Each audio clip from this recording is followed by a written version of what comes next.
Hola, hoy vamos a ver un texto que les aconsejo a los estudiantes, a los compañeros, que es un texto que desde la economía social y popular queremos que relacionarlas con la justicia social y con un antecedente de la justicia social que fue el profeta Amós.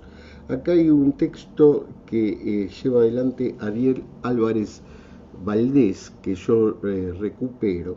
Y tengan en cuenta que el profeta Amós estaba allí en lo que hoy es Israel en el siglo octavo antes de nuestra era. Así que tranquilamente, con detención, escuchen esto porque es un antecedente interesante, bíblico, para la lucha por la justicia social hoy. El profeta Amós y la justicia debida a los pobres. Éxodo 110. Las palabras del profeta Amós son una invitación explosiva para sus lectores. Invitación a ser capaces de ver más allá de lo que todo el mundo ve. A descubrir en el cielo aparentemente calmo de nuestra sociedad, las posibles tormentas que se avecinan. A destapar los dramas que la surcan, y denunciarlos. La deshonestidad de los políticos, la corrupción de los jueces, el autoritarismo de los funcionarios, la explotación de los ricos, la violencia de los poderosos, la hipocresía de muchos religiosos. Para que los asirios modernos no puedan hacerla colapsar ni claudicar nunca de su misión. Langostas devoradoras. En la historia de Israel hubo un solo profeta que, según la Biblia, logró hacer arrepentir a Dios de los castigos que había planeado. Gracias a su intervención, Dios se echó atrás 2 veces y revocó la decisión que había tomado de destruir a los israelitas. El nombre de ese profeta es Amós, y difícilmente se encuentra en la Biblia un personaje más extraordinario que él. Fue el primero que se atrevió a predicar al pueblo. Los profetas anteriores solo predicaban a personas particulares, el primero que criticó la corrupción social, el primero que anunció la destrucción del país, y el primero cuyos sermones quedaron escritos en la Biblia. Amós había nacido en el siglo 8 a.C. en Tecoa, una aldea de Judá, situada 20 kilómetros al sur de Jerusalén, en medio del desierto. Trabajaba como pastor, poseía un rebaño de ovejas, vocero, tenía alguna xunta de bueyes, y cultivador de sicómoros, Am 1,714. Era, pues, un pequeño propietario, sin mayores apremios económicos. Un día del año 750 a.C., mientras cuidaba tranquilamente su ganado en las afueras de la aldea, tuvo una visión. Contempló una plaga de langostas que invadía el país, devorando todo a su paso y dejando los campos arrasados. Amós se espantó, pues sabía que era el anuncio divino de que el hambre azotaría el país y causaría la muerte de sus habitantes.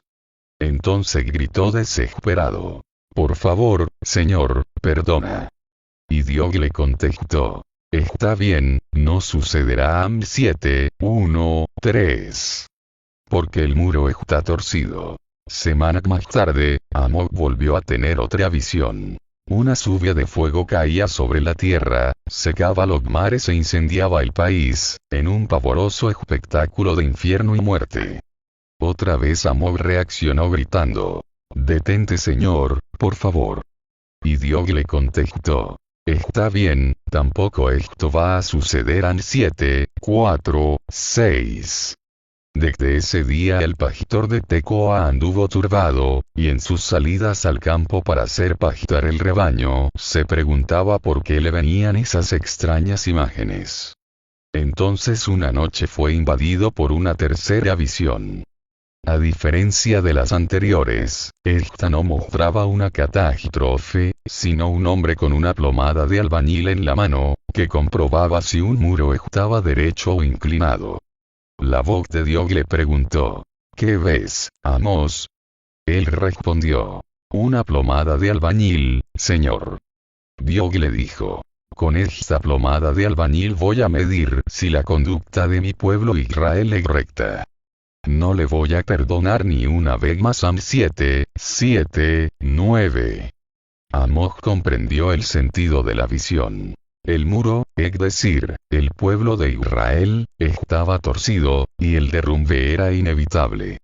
Nunca antes, en la historia de Israel, Dios había hecho una revelación tan cruel contra su pueblo. Había anunciado castigos a personas, y a grupos pequeños, pero esta era la primera vez que anunciaba un castigo para todo el país.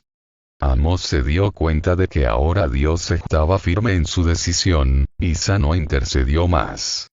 Guardó silencio. Un silencio aterrador. Un hombre de mundo, vio que el país que Dios estaba por castigar no era el de Amós, él vivía en el reino de Judá, sino el reino vecino de Israel. Y Amós podía sospechar por qué. En su condición de ganadero y de cultivador de sicómoros, él había viajado mucho, había estado en contacto con comerciantes y hombres de negocios, y conocía bien la situación política nacional e internacional de su tiempo. De hecho, en su profecía menciona 38 ciudades y distritos, cada uno con su problemática, lo que muestra su impresionante conocimiento de la realidad. ¿Y qué pasaba en Israel para que Dios hubiera decidido destruirlo? En realidad el reino estaba atravesando una de sus etapas más prósperas, pues el rey Jeroboam II había logrado realizar un milagro económico sin precedentes. Florecían las viñas, crecía la agricultura, se había duplicado la cría de ganado, progresaba la industria textil y tintorera, se expandía el comercio, y su capital Samaria se había transformado en una ciudad opulenta, donde prosperaba la construcción de palacios y casas lujosas como nunca antes se había visto. Esto se veía beneficiado por la situación política internacional. Los países vecinos, como Damasco, Asiria, Egipto, estaban en crisis, y esto permitía a Israel vivir una época de paz y tranquilidad excepcional. Incluso la vida religiosa se veía favorecida. Se habían levantado magníficos santuarios, uno de los cuales, en la ciudad de Betel, era el orgullo nacional. Ricamente adornado y atendido por sacerdotes a sueldo, celebraba grandes fiestas semanales y atraía a numerosos peregrinos.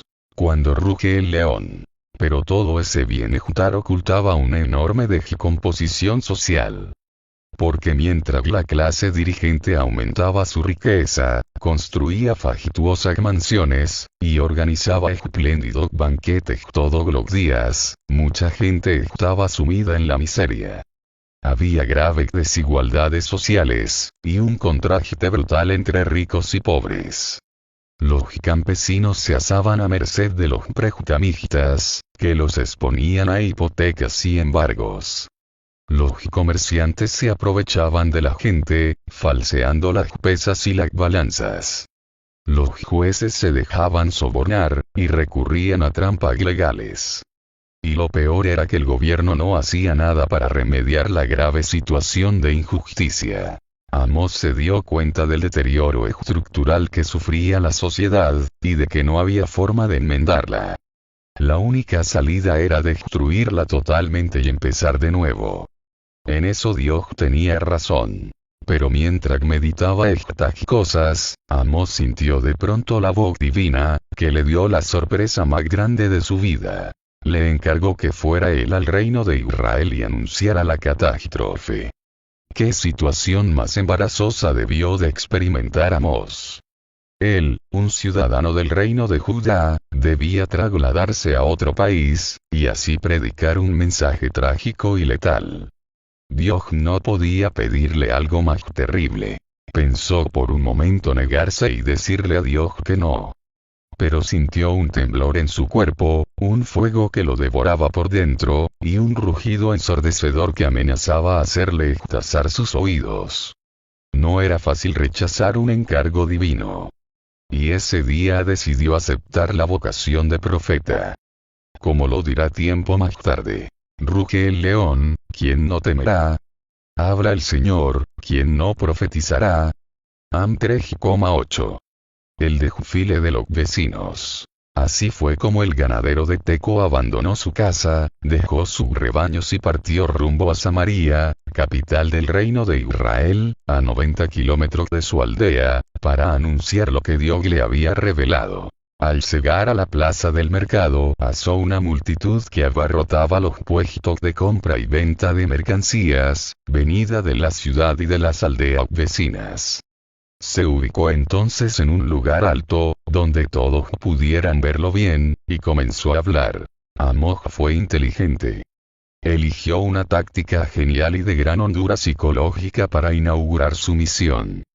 En vez de criticar directamente a Israel, que es lo que debía hacer, comenzó criticando a los países vecinos.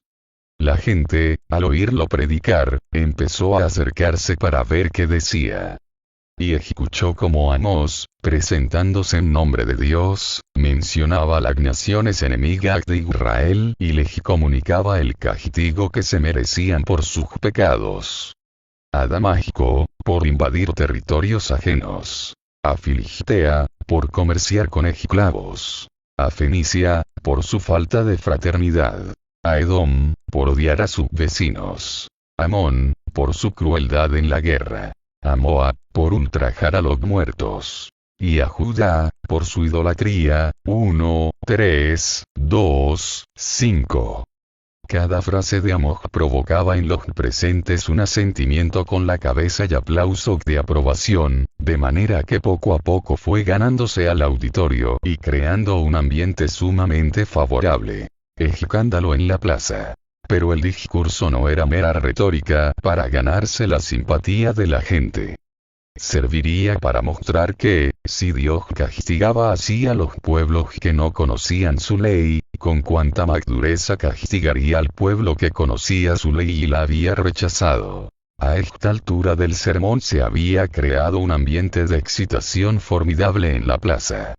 Las multitudes asentían ante cada palabra, y se preguntaban quién sería el próximo de la lista.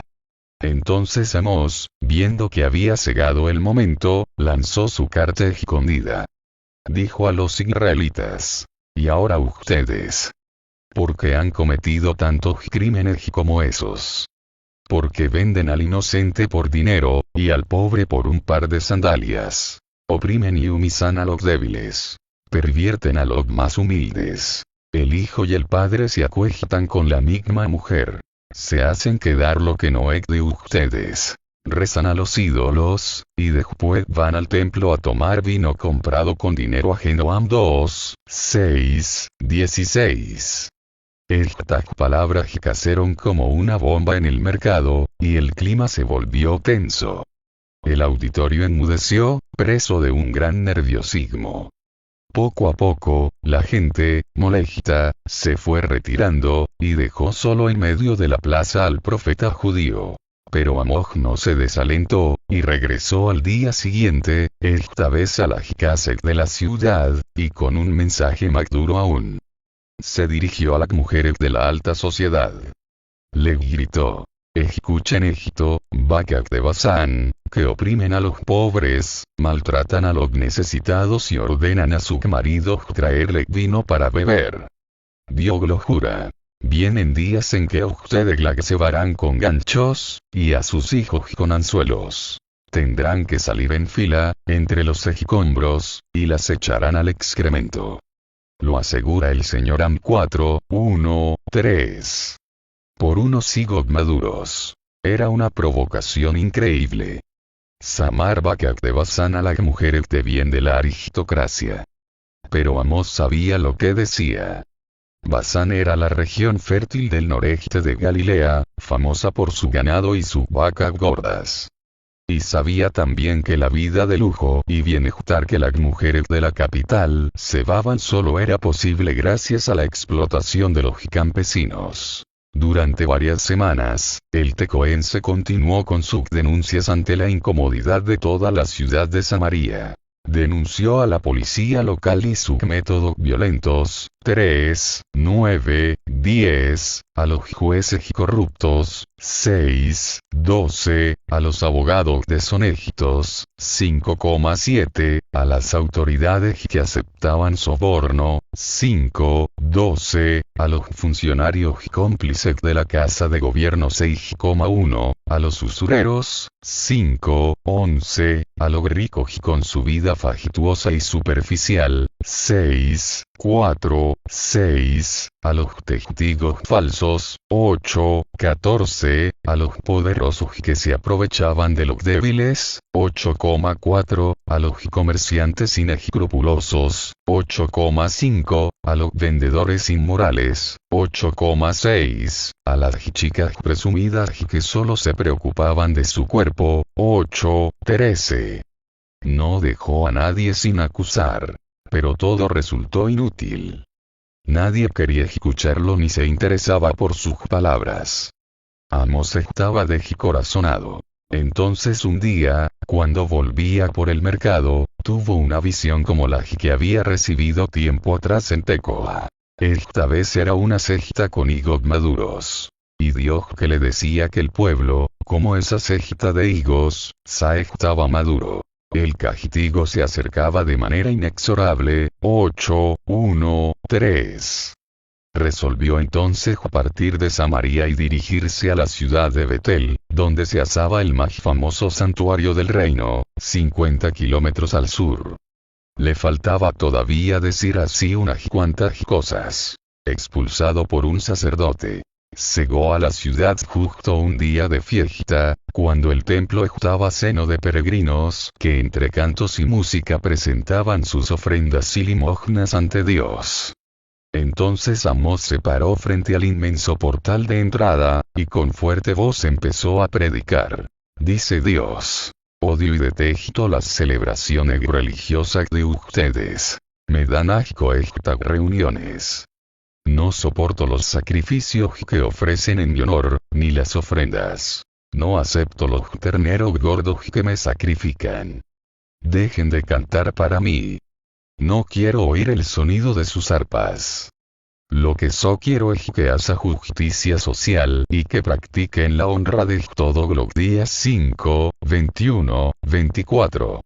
Denunciando la corrupción religiosa, Amós estaba golpeando el centro neurálgico del reino. Se había atrevido demasiado. Y sucedió lo inevitable. Amasías, jefe de los sacerdotes, envió un emisario al rey para informar sobre Amós, diciendo: Amós está conspirando contra ti. Después salió a enfrentar al profeta y le advirtió: vete de aquí, vidente. Si quieres ganar el pan profetizando, vete a Judá. Pero no profetices en Betel, porque es el santuario del rey y el templo principal del reino. Amós le contestó: yo no soy profeta, ni pretendo serlo. Soy pastor y cultivador de sicómoros. Y Dios me sacó de en medio de los animales para que viniera a profetizar. Ahora escucha lo que Dios te anuncia. Tu mujer será ultrajada en medio de la ciudad. Tus hijos e hijas serán acuchillados. Tu tierra será repartida a otros. Tú morirás en tierra extranjera, y los israelitas serán llevados prisioneros lejos. 7, 10, 17.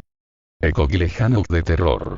A pesar de las amenazas del sacerdote, Amós siguió profetizando un tiempo más, advirtiendo a los israelitas que de nada servía asistir a los templos para las celebraciones religiosas si no practicaban la justicia, la honestidad y la rectitud de vida.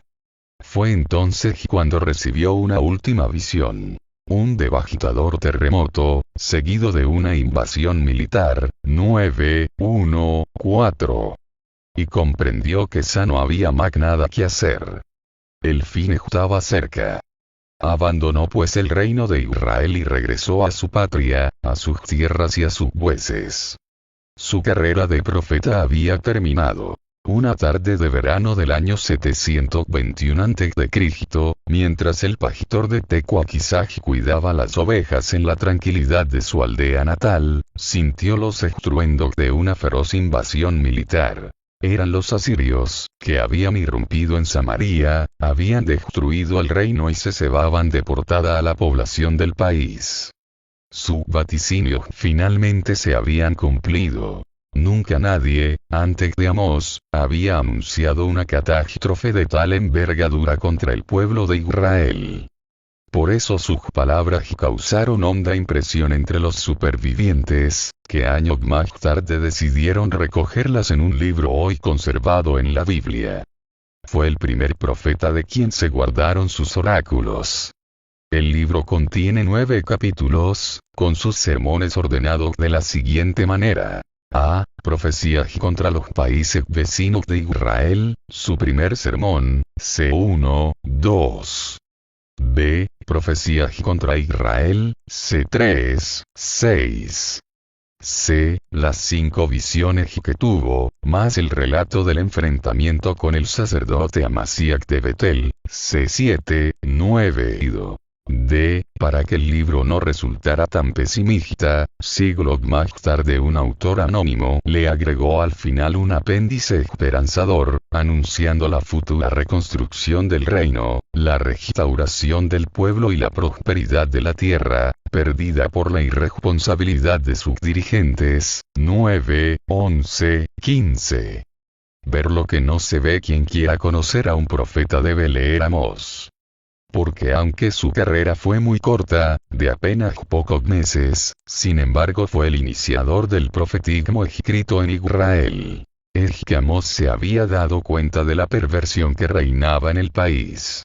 Había descubierto que las injusticias sociales, la mentira institucionalizada, la indiferencia ante el sufrimiento ajeno y la hipocresía religiosa habían carcomido los cimientos de la sociedad, y amenazaban con tirar abajo la estructura ciudadana.